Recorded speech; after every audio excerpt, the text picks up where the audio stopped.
What's up, everybody? This is Mind Your Money with MissBeHelpful, a show that will highlight people and stories that will inspire you to get your money right. And today, we're actually going to take a little bit of a twist in personal finance and talk about travel hacking with I'm going to call you a professional travel hacker.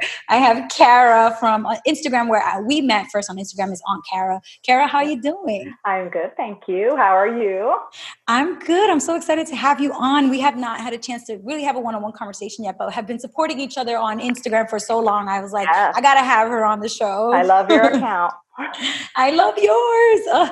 And for those of you out there listening, Kara is not your typical personal finance poster, because her post that she has, she's been doing this for so long. She has like so much more perspective than like your regular like Gen Z or millennial person who's posting like, I just saved this or that. Like Kara's been doing this. Okay, her stuff is tried and true. So, are you trying to say I'm old? I'm just totally kidding. No, you just got the experience. You got the wisdom. You got because what it is too is like I don't when you go online. my age, so that's okay. Well, you know what it is? I can never tell your age. This is why so many creepers try to hit on you on Instagram, because you're beautiful. Thank you. But no, I think it's important for people to know that, because I think a lot of times you hear a lot of different advice from people and you don't really know. You're like, okay, well, for example, investing, like, oh, did you start investing recently because you haven't really experienced a market crash? How are you going to be giving advice? And that's totally true for me. Like I started investing after 2008. This is the first time I'm experiencing a downturn in the market. So, sometimes it's good to know the person that you're hearing talk is tried and true. Their experience is okay for a very long time. Kara knows what she's talking about and she knows what she's doing. Okay. Yeah. So I want to, if for anybody out there who doesn't know about you on Instagram and doesn't follow all the travel hacking and debt-free community posts that you do share, tell them a little bit about yourself, Kara, and what you do. Okay. So I created an Instagram account 2 years ago. It's like officially 2 years now. And wanted to talk about anything and everything personal finance. So I'm 48 years old, and I've been really dealing with adulthood for 25 years. I've had a long IT career, and we made a lot of good decisions along the way. And my nieces and nephews have asked me many questions over the years. I have plenty of millennial nieces and nephews. I have 7 plus a great nephew now. Oh, wow. You're like me. I have 8 nieces and nephews. That's a lot.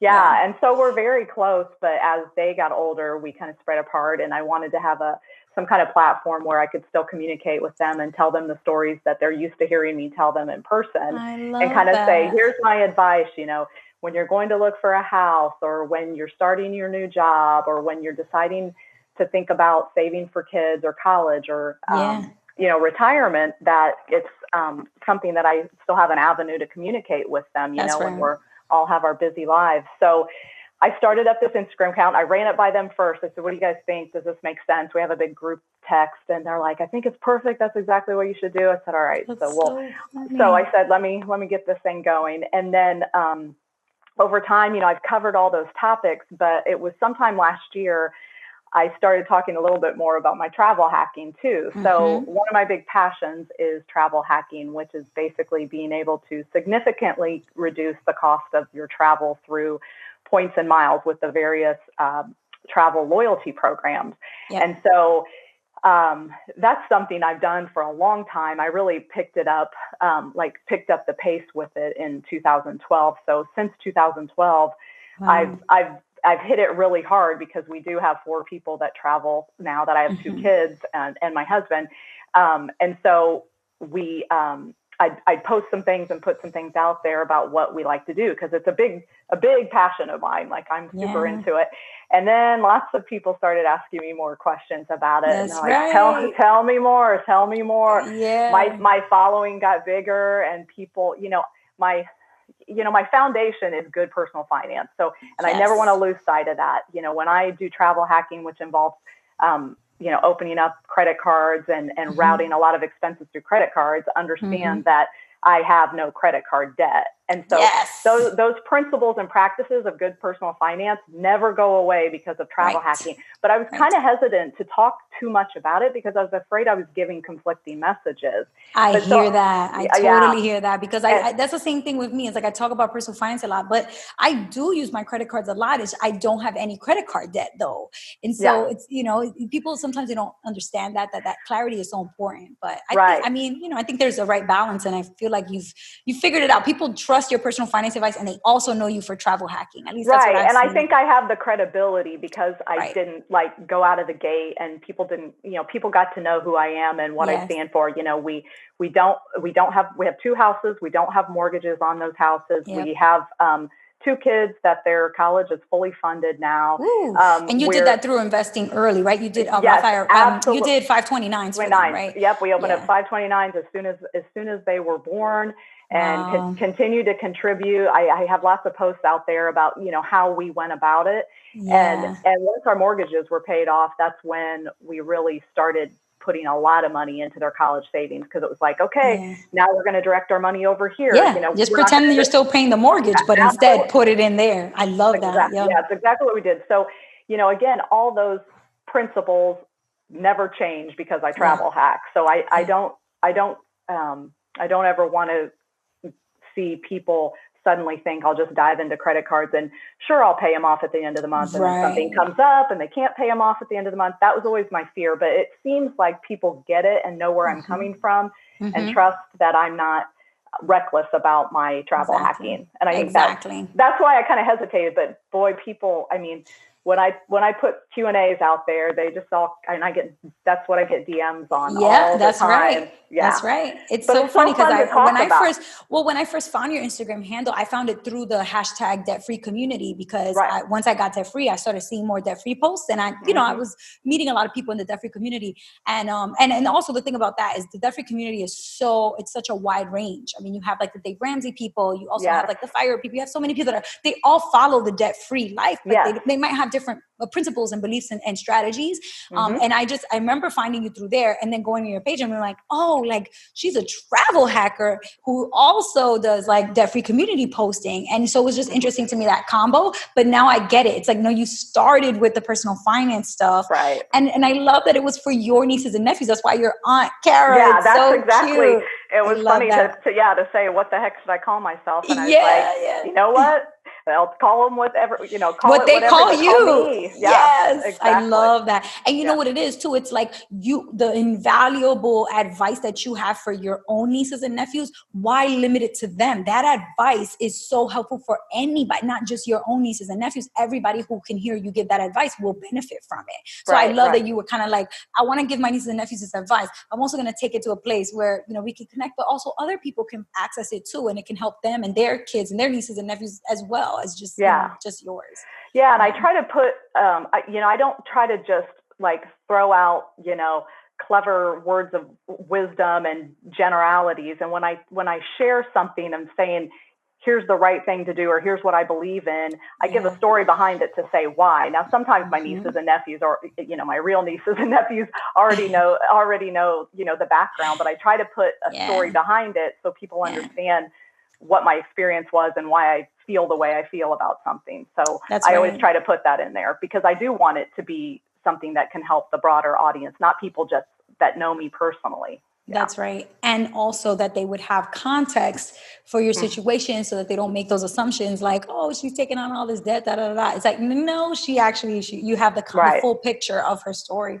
Well, I love that. So what I've been doing is I've been having this show because I realized that when I was in debt and I felt stuck, I didn't really have, people were asking me once I kind of became debt free, they're like, how did you do it? Like, how did you stick with it? Because a lot of times you just lose motivation, or you just stop budgeting and you don't start again. And, then you kind of go off track. And I was like trying to think about what is it that kept me going. And for me, it was the stories that I was reading about other people's and other people's success and other people's journeys. So I was like, you know what? I think that's probably going to be the most helpful thing, is to highlight people and then their stories, so that inspires more people, because, stories is how we humans thrive off of stories. That is that's how we learn. That's what we like to tell. That's what we like gossip. That's just how we are, Yes, so that's I true. thought it would be, so I thought it'd be great to do that. But we are going to jump into a little bit more about your story, a little bit about your background, how you even decided, to do all this stuff financially, to get into the mindset to pay off your mortgage and all of that. But I want to start with 2 fun questions first. Okay. So the first fun question is, what is the most expensive thing that you ever spend money on that to this very day you still regret it because you think it was just ridiculous and you wish you could take it back? Okay. So our worst decision, and my husband and I do always make joint decisions. There's never a time when we're spending money, a decent amount of money, that we're doing things that the other doesn't know about. That's bad practice, right? Love it. So it was when we purchased a lot in a subdivision, so some land in a neighborhood that was really, when we look back on it, 100% an emotional purchase. And I'll tell you what. So it was $25,000, and this was in 1997. A long time ago. Yeah, I was about to say $25,000 for land. When would this must have not been recent? Exactly. No, it was it feels like a lifetime ago.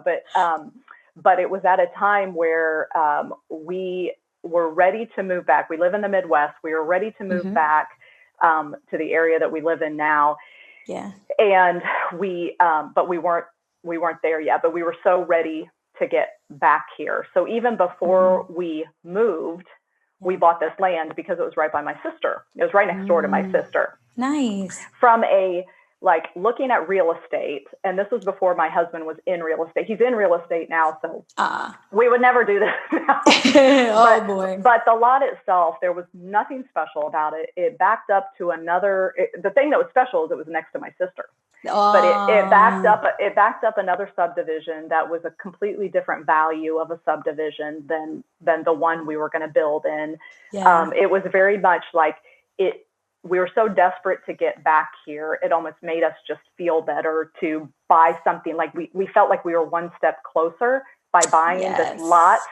And it was more of all the reasons were all emotional. It was by family. It was made us feel connected. And from a value perspective, the neighborhood wasn't selling fast at all. The lots weren't going up in price. The location of the lot, like I said, didn't back a subdivision. It wasn't in the heart of the subdivision. It was on the outskirts, backing another neighborhood. It was completely ridiculous. So we held on to this lot for a year because we found another house nearby that was a foreclosed house, cul-de-sac. We have water behind our house, like a completely different, it's so similar to what we were going to build. We're like, okay, we're not building anymore. We're going to just buy this house and forget the lot. Well, the lot sat on the market for over a year. I think we sold it for $1,000 less than we paid for it. We were doing money. We were paying because we didn't pay cash for it. So we were paying interest every month for this lot. And it wasn't and because it was like a loan on land, it wasn't even that great of a rate in comparison to loans on house. Yeah. It was just the dumbest purchase. We're like, why did we ever do this? We lost money. I mean, we didn't lose crazy money. Right. But it was, at that time, it was a big deal. A $25,000 purchase at that time for us was a big deal. That's right. It was the most expensive thing we'd ever taken a loan out on. So that was my dumbest purchase that we always go, why did we do? We know why we did it, but we're like, oh, that was so dumb. We were just young and desperate and just ready to come back home. And it was, it makes sense. It makes, that's one of the things I think most people regret is purchases that they make purely with their emotions. And in behavioral finance, there's all this stuff about system 1 brain and system 2 brain, right? Like in that, I forget the name of the book. It's Daniel Kahneman, that the Nobel Prize winning economist, Thinking Fast, Thinking Slow. That book, he talks about how your brain, when you're about to make a decision, especially financial decisions, you have 2 parts of your brain that could be activated to make the decision. But most people go on impulse and they use system 1 brain, which is your feeling brain. That's the brain that feels in the gut, like, this is what I want in my gut right now. I'm just going to do it. And then there's system 2 brain, which is the thinking brain, where you actually consider and think about all the things. Like, is it going to increase in value? Is it in a good location? All the things that you just said, like you thinking about it, system two brain would have said, absolutely not. This is not great. It's the only good thing about it is that it's next to your sister.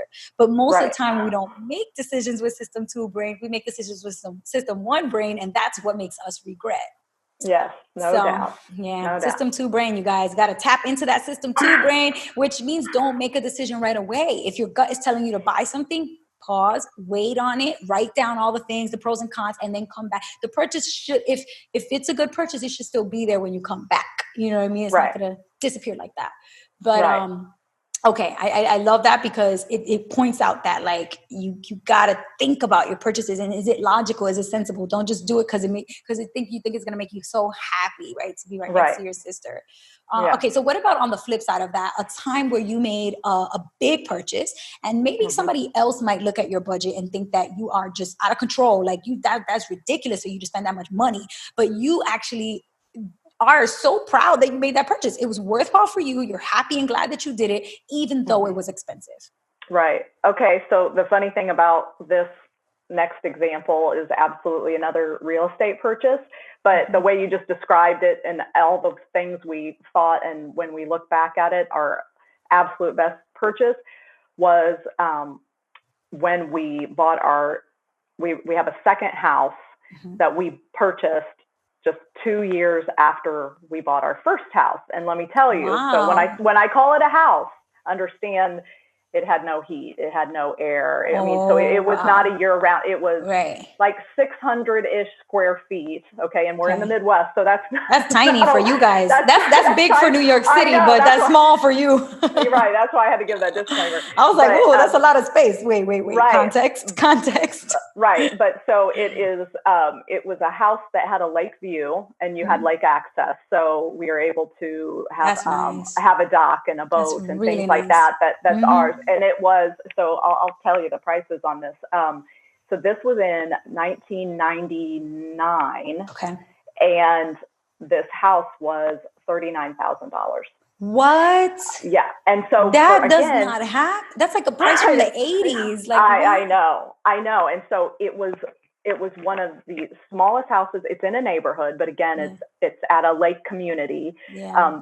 And it was a place where my parents had a place as well that we had gone up to our whole lives. And my husband, I've known him forever. So we'd been going up forever. It was one of the smallest houses there, which was a good situation to be in. And that's why it's so cheap. And again, it was like more of a cabin, a cottage, what we call them cottages, because they aren't year round. And that's the difference between a cabin and a cottage. The cabin is year round and a cottage is not. I didn't know that. I'm learning today. I don't know. We always kind of laugh because we've called it so many things over the years, because now it is really a home now, because it's been completely redone, and it has heat and air, and it has we built an upper story and built out, and it's a whole different nice. Okay. So you guys hooked it up. You hooked it all the way up. So there were only two of us when we bought it, but then we had kids and we needed more space. And then your kids get big, and then they want their friends to come, and it's just, everything grows. So anyway, the fact that we bought that was, I mean, it is our special place. And we felt like, when you were saying that everybody was like, why would you get that? We felt a little self-conscious because the perception of having another house, and we were still in our late 20s, I think, I guess, when we got it. And it was just 2 years after we got our house. But the lesson with that is, when we bought our house that I'm still in today, 22 years later, right here, where we've lived forever, we bought a house that was way less than we could have qualified for. So we had a lot of wiggle room for, when we turned around and bought this, put another $39,000. I mean, we didn't take out the loan for the whole thing, but we did take out a mortgage for that. But still, them together was still well within our means. We were at a time too where our careers were, continuing to grow. And so as far as, what we could qualify for and what we could afford, and at that time, again, we didn't have kids yet either. So we weren't paying things like daycare and starting to save for college. So we had, some wiggle room with our, Yeah. with our finances, that didn't kill us to take out this extra loan. And again, it was it's the price of a car now, it's not. Right. But back then, I mean, money was different. I mean, it was I knew a couple people that probably had some cars that were hanging around 39,000, some luxury vehicles. So I kept saying, you know what, this is a better investment than buying any car. a fancy car. That's right. That's right. That's a smart move. Yeah, so anyway, I mean, that's our favorite, Yeah. Thank goodness we did it. Like one of our smartest moves ever, like financially with a purchase. Yeah. Right. And I mean, it's also, I mean, it's a lot of probably strategic searching on your end because you found a foreclosure like that. That's if you can find a foreclosure and save a lot of money on that. It doesn't come every day when people are looking to purchase real estate. But I mean, and I haven't ventured into real estate, but I know that if you're lucky enough to come across a foreclosure and you can save a lot of money that way, then you end up, saving a bunch. Yeah. Oh, there's no doubt. And that was when this house, again, this is the one that was the foreclosure, what caught our eye, because we knew this house was here when we were still insisting we were going to build on that other lot. And then I forget how many weeks and weeks later in the listing, it suddenly said bank owned foreclosure. And my husband and I then looked at each other and we're like, we probably better go look at that house, because I think we're going to have a lot of room to negotiate, because the original price of this house when they first listed was because somebody overextended themselves and it wasn't worth what they were trying to get. And so it kept coming down, and we saw bank owned and we're like, we probably better reconsider our whole thing. So then that put us in a good position for this house. So that's awesome. You lucked out and you made the right moves too. Yeah, for sure. It's a combination. It's a combination. Yep. Cool. So tell us about, I mean, one of the things that I like to believe, and I mean, it's not true for everybody, but I've noticed a bit of a trend with this, that a lot of people that I know, they have a money mindset about them, right? Like either they handle money, recklessly, and that came from something in their upbringing, or they're really responsible with money, and either that came from their upbringing or they made a huge change. Like me, I used to be reckless, and then I, changed my money mindset. But I still think a lot of it is rooted in how we were brought up and what early experiences were in our lives. So could you tell us a little bit about your upbringing? What were some of the early memories with money specifically, or money lessons that you remember from your household growing up? Right. Well, I definitely came from parents who didn't believe in credit cards, which is kind of funny now because with my travel. That's literally what you cutting up credit cards. Oh, that's so funny. Yeah. But they were very much, they lived beneath their means. My dad was a college professor. My mom was a stay-at-home mom. She was only taught for a couple of years out of college, and then had us girls. I have two sisters, but very much live beneath your means. We were not doing anything extra. We had a good solid house, nothing too fancy, but it did the job, and we weren't doing extravagant. We weren't wearing the fanciest clothes by any means, the name brands. We weren't dining out nonstop. We weren't we were driving to vacations, and anything was a vacation if you got to, leave the house. Yep. So, I mean, it was pretty conservative, and my husband's family was the same way. I mean, and they valued every dollar. My parents paid off. I remember that they paid off their house when I was still in high school.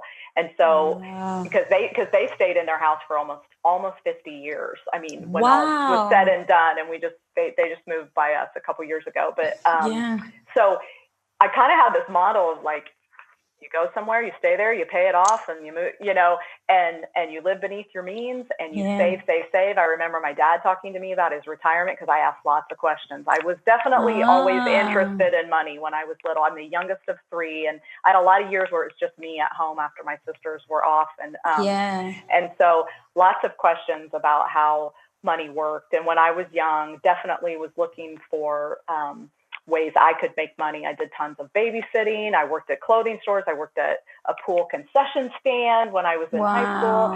And why do you think you were so entrepreneurial? Or maybe that's not the right word, but maybe it's like, you just knew you were savvy to make money and save. I think I liked the independence and the control is my theory, is that I like to be able to call the shots on like I didn't have to ask someone for something. I didn't have to say, can I please have like, you know, high school, can you buy me have this? those pair of jeans? Like, and to hear like, no, because they're twice as much as the kind that I'm willing to buy, you know, that I didn't even have to hear that. I don't have to ask anybody. I just buy it with my own money. I mean, saying that it was like power sounds a little weird, but you know, but like it's control. But it was control and independence and being self-sufficient. So that's just the way, like, I always wanted to be able to be like, I can do whatever I want with this because it's mine.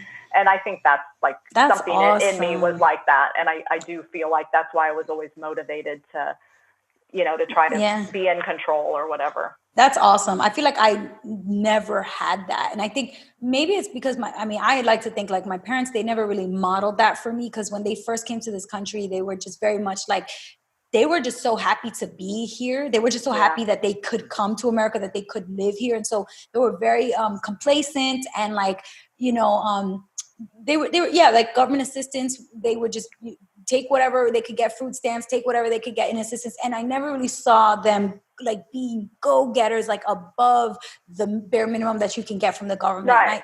And I feel like maybe because of that, I kind of got a little bit of that. Like I was so like, you know, meek, and I was too shy to like ask for help or to try to make money or work or to like anything. I was just always like getting handouts. Like if, you know, applying to college, those college applications were so expensive. Instead of like getting a job and working, I was just like, oh, I think they have college application waivers in my high school. I can just get those waivers because we're low income.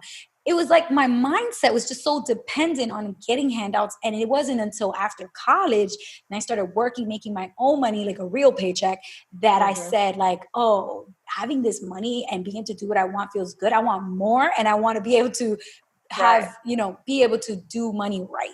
But, you know, for you, like you had that early of like, I want to be able to have money and do what I want. Even as a kid, it was in you for whatever reason, which I think is amazing. Because then it led to you being so curious about money with your parents. Like, oh, tell me about this, tell me about that. And if you didn't ask, I wonder if your parents would have sat you down and taught you about a 401k.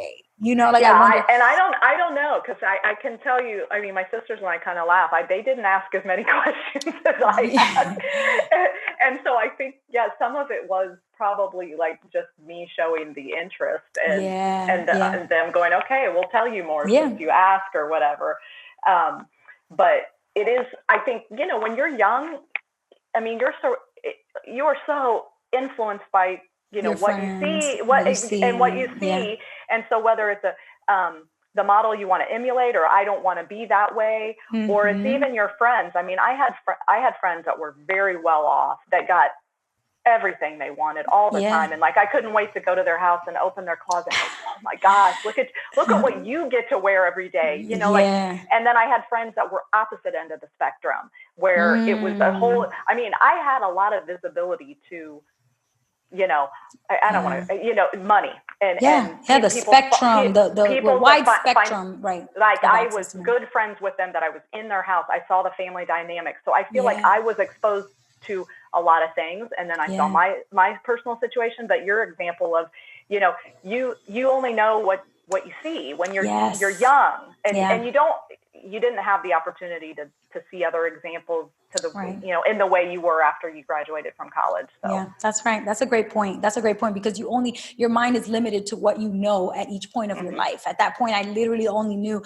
what my parents were modeling and stuff until, you know, you get exposure to different things as you go through different phases of your life. So that makes a lot of sense. So you were just like a curious, natural money learner. Like you wanted to learn about money early. I love that. And it makes so much sense that led you to become the type of person who would follow in those financially savvy footsteps of paying off your mortgage, of, you know, living within your means, of doing all of those things that have been modeled for you, but also that you sort of like, you know, built and developed in yourself after working for your own money for a long time. Right. That makes sense. Okay, cool. So now tell us about your travel hacking. Like what are somebody who just heard you say, well, I don't know if you mentioned it, but I don't know if you guys know this, but so first of all, Aunt.Kara on Instagram, over 16,000 followers. So we're talking about whatever she's posting is clearly of quality and value to so many people. But on your Instagram, when you go on there, it says over $65,000 that you have saved from travel hacking. How do you save over 60 grand in travel hacking? What are some of like, maybe just even the basic tips for people listening that are like, oh, I want to save money traveling. Like what are some of those, some quick go-tos that you've done that they could potentially do? Right. Well, you don't just jump into the travel hacking without understanding, you've got to be good with your money. You need to understand what your ultimate goal is. And I tell people that all the time, because people just say, oh, I hear there's a lot of great credit cards that'll earn you all kinds of points. So what one do I want to sign up for? And I'm like, I have no idea where you live, where you want to go, how many people are going, what type of vacation you enjoy. Like you need to understand, and it takes a lot of research. So this isn't something that doesn't take much time investment, because it takes a lot of time to learn the things that I know at this point. I've spent many hours, but you want to understand like what your goal is first, and then doing the research behind what airlines fly to a particular destination, what hotels are located there. If you decide you're going to jump in and go sign up for a Hilton card, and then you go to a location that doesn't have a Hilton property, and you're like, wait a second, the whole point of me doing this was, to go on this trip, and they don't even have my hotel there. So you have to have a strategy, and that's always what keeps you motivated too. It's just like with money. Like if you say, my goal is to save this much money by this date, or to pay off this much amount of money, whatever, that you are going to end up being more motivated to do that. Like you can see the finish line, and you can feel the sense of accomplishment, and go, this is worth it. I know this is inconvenient, and I have to do all this extra stuff, but I know what I'm going to get in the end. And that's what has always kept me motivated. So even today, I mean, although I have points in all kinds of different accounts now, and I have all kinds of different credit cards that are aligned with different loyalty programs, like before I take my next step, I say, what am I going to use this for? Like, why do I want to sign up for this card? What would I apply it to? Because if I don't know, there's a good chance that's just going to hang out there, and I'm never going to really use it. You shouldn't even have it if you don't know.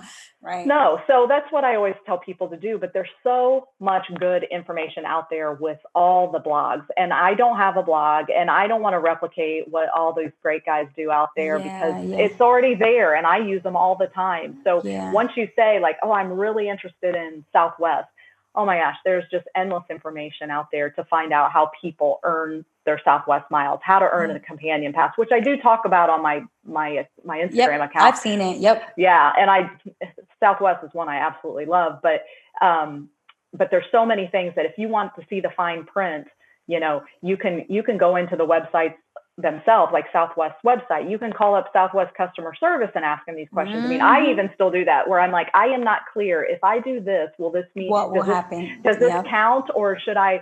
And they'll explain it all to me. So you have to take the time to invest, but in the end, you wind up with $65,000 worth of pre-travel over the last 8 years, and it's totally worth it. But the fastest way and the most popular way to earn miles and points quickly are credit card sign-up bonuses.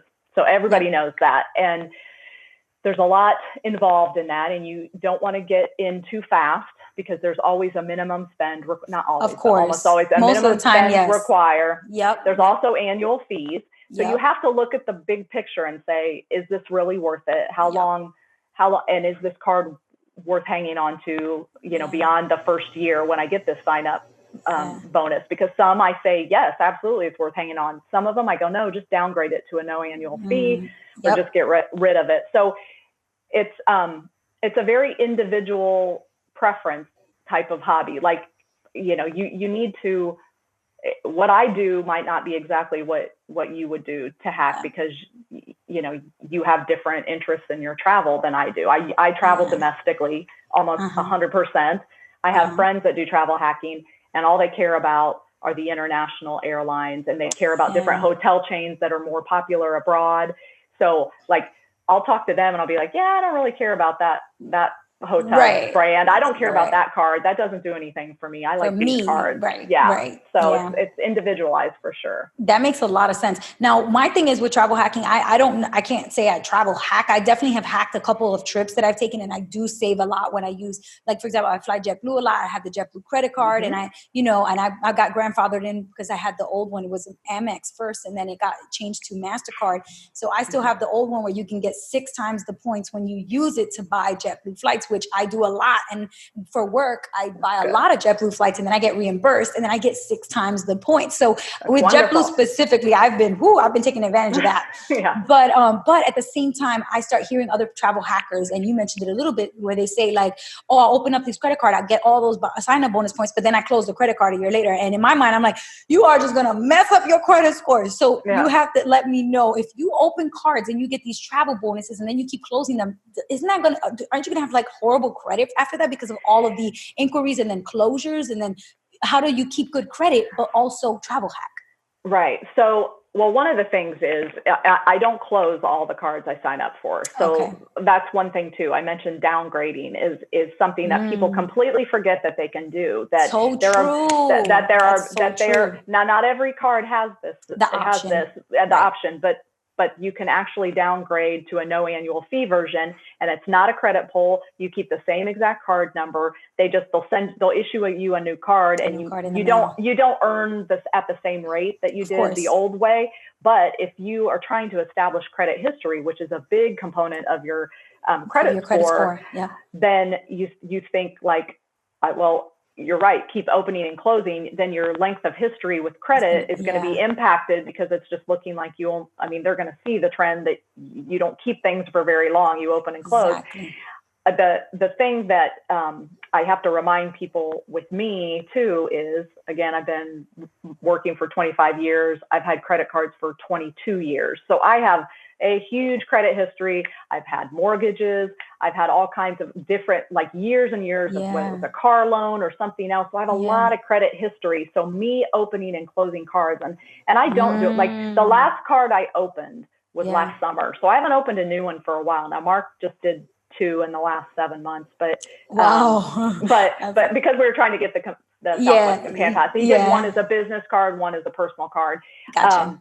But because we have all these other things that work into our credit history, our credit scores are still above 820. So we're able to maintain it, but not everybody, people that are much younger than me might not have that same history. But we pay things on time. We've paid things for a long time. We have a good credit mix of, we've taken out secured loans versus unsecured loans. So that credit mix is better. So all those things keep our score pretty stable. If we apply for a new credit card, there might be a tiny little dip, but the dip isn't something that takes us into a new credit rating. Exactly. Like, we're not going to go down where suddenly we're not like A+, whatever credit rating. Not for 5 points. That's right. Yeah. And then honestly, you can see within like 3 to 4 months, it goes back up to where it was before. So we don't see that happen, but I don't want to give off the impression that every 3 months I'm signing up for a new card, because that's not the case at all.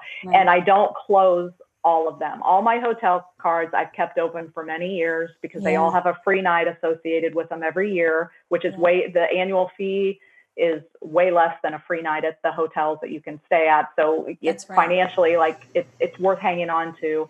That's smart. But there are a few that I'll just say I'm going to just downgrade. And then I may end up closing it within a couple years. If it really is just sitting around in my drawer or whatever, and I'm not using it, sometimes I'll just like close them out. But if it's a no annual fee card, there's a lot of times I'll go, why not hang on to it? Yeah. Why even close it? Like, you don't even have to pay a fee on it. Might as well. Right. So, and I have a couple that are the ones that I've had for a very long time. I'd never think about closing those, because those are the ones that help establish that length of credit. Exactly. Or length of history. So 2 things there, right? Like, the first thing, which is huge for people listening or watching this, is that if you have a credit card with an annual fee and you don't want to keep paying that annual fee, instead of assuming that the thing you should do is close the card, call up and see if you can downgrade it. That is huge because that will not require you to close an account, which will hurt your, length of credit, which will hurt your, all of those things. Your utilization might get affected. So that's the first thing, which I think is a huge tip there, because a lot of people don't think about that at all. And then the second thing that you talked about was really, what are the factors that even get affected when you do this, right? Like if the amounts owed on your credit card are always paid on time and you keep your amounts owed low, which Kara does because she pays off her credit card every single month and she doesn't have any credit card debt that she carries, then your utilization is going to be fine. Right. Your payment history is good if you always pay your bills on time. Those two go hand in hand. And then if your length of credit history is really long, like Kara's is, that already right there is 30% of your score's utilization. 35 is your payment history. 15 is your length of credit. That's already, what's that, 80% of your credit score. And the other 10% little things are the new credit and the credit mix, which your new credit will get a ping every time, like she said, but it's only like 3 to 5 points, 7 points. And then it comes back after a few months. So it's really I totally hear that. And I think for a lot of people, they don't really remember that the things that they're doing could affect like multiple parts of their credit score or multiple factors. So it's important to realize, okay, how is this going to help me? How is this going to hurt me? If you have a really long age of credit and you're paying all your bills on time, you're probably going to be good to go. But otherwise, build up that credit history first, and then you can try to do all the travel hacking that Kara's doing. Yeah, I mean, you gotta build up to it. There's levels to it. You can't just jump to level 3. You gotta go through level 1 and level 2 Right. first. And I wasn't travel hacking like this in my younger years. I was actually doing it the old fashioned way. The reason why I even understood the concept of redeeming points and miles for free travel was because I was a consultant for 8 years out of college and had to travel weekly. And so I was staying at hotels and flying sometimes multiple times a week. And I was earning those points and miles the old fashioned way and realized, oh my gosh, if I get up to this level, we're going to be able to take a free vacation. So that like introduced me to the concept. And this is back in the mid to late 90s is when I was like doing it that way. Then when I changed careers a bit, took a break from really being that aggressive with hacking. And then when I wanted to start traveling again more in 2012, my kids were older. We knew there were some big things coming up that we wanted to go to. And I go, we got to figure out how to make this happen. I think I better get back into travel hacking. Smart girl.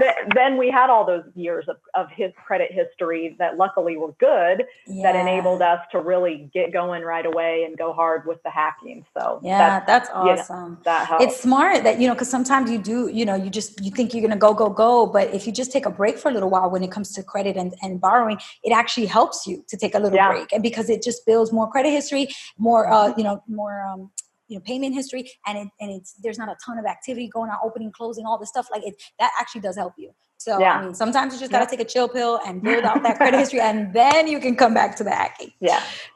Awesome. Well, first of all, thank you so much, Kara, for this conversation. This was so fun. I really have been like just on your Instagram for so long, and I haven't had a chance to be like, let's connect. So I'm so glad that we can make this happen. I'm so glad you did too. Yes, this was so great.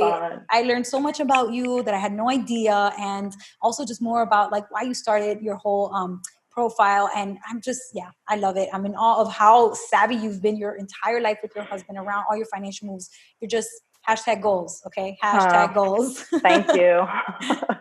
All right. So before I wrap up, I always like to ask this fun question, which is in Photoshop, I'm going to take a dollar bill and I'm going to wipe away George Washington's face and I'm going to put your face on it. Ooh. And then above your face is going to be the money motto or the money message or money mantra that you want everybody to hear. So anybody who touches money, sees money, transacts with money, every time they interact with it, they're going to see your money message on the dollar bill. So what would your money message be?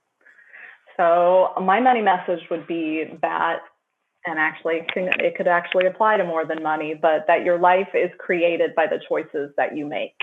And so good. We've talked about all the financial choices I've made. So clearly it applies to money, but beyond that, that's something I wholeheartedly believe in. And it all comes to, accountability and the power that we actually have that maybe you didn't know about or realize maybe earlier in life. And I'm someone who truly believes that we should all be accountable for our actions and that we have the ability to shape and create our life. So whether it's financially or any other way. Yeah, that's my motto. I love that motto. And it speaks to me in what you said in a lot of ways besides money too, because I've noticed that about myself, just like with little things, like with family. Like I always like to complain that my family is too big. There's too many of us and it's hard for us to stay in touch and to be close. But what have I really done to try to, help? Like, have I created a family chat group? Have I tried to set up like family calls? Like I haven't really done anything. I'm just complaining. And then once I start to take action and I start to see, oh, I made the choice to do something about it, that's when I started to see more change. Like even, with that little example, my family's so much closer now because we're all, connected online in all these different ways. But that's just one way I know in my life that like, it's true. Like your life is literally created by your choices, and you can sit around and complain, or you can get up and do something that's going to change about it. Right. Yes. Do something about it then. Yeah. And I'm not perfect. I mean, I have to tell myself that, when I realize I'm in that situation where something I don't like continues to happen. And I'm like, well, then I better do something about it. Right. Or otherwise it's going to happen again. That's right. So, you are empowered to make changes when you don't like what's happening. So That's right. Yeah. I love that. That's a great one. I can't wait to put it together and share it. I'm going to tag you. And of course, you can let everybody know to come find your money mantra on your dollar bill. So good. Awesome. All right. So everybody out there listening, you already know all about Kara's story now, and like how inspiring all of the choices that you've made. If they want to reach out to you and let you know that listening to you today or watching you inspire them, where can they reach out to you? I mean, maybe it's just Instagram too, but just, let folks know where they can contact you if they want to. Right. So my Instagram account is Aunt.Kara. And then there's a link on there to my email, which is Aunt.Kara71@gmail.com. But yeah, Instagram's my way you can DM me or follow me, email me, and I try to be as responsive as possible. So awesome. All right.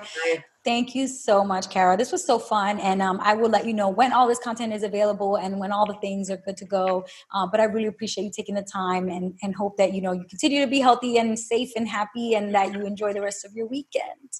All right. Thank you for inviting me. It was fun. Of course. It was so fun. If you like this video, which I'm sure you did because the video was the bomb, then you're going to want to watch all the other episodes of the Mind Your Money with MissBeHelpful podcast. And they're all right here in this playlist. So click the playlist to watch those episodes. And if you haven't subscribed to this YouTube channel yet, I don't know what you're waiting for. Click the subscribe button right now so you can get videos every single week and to join Team Be Helpful right here. That's all I have for you guys. Till next time, peace.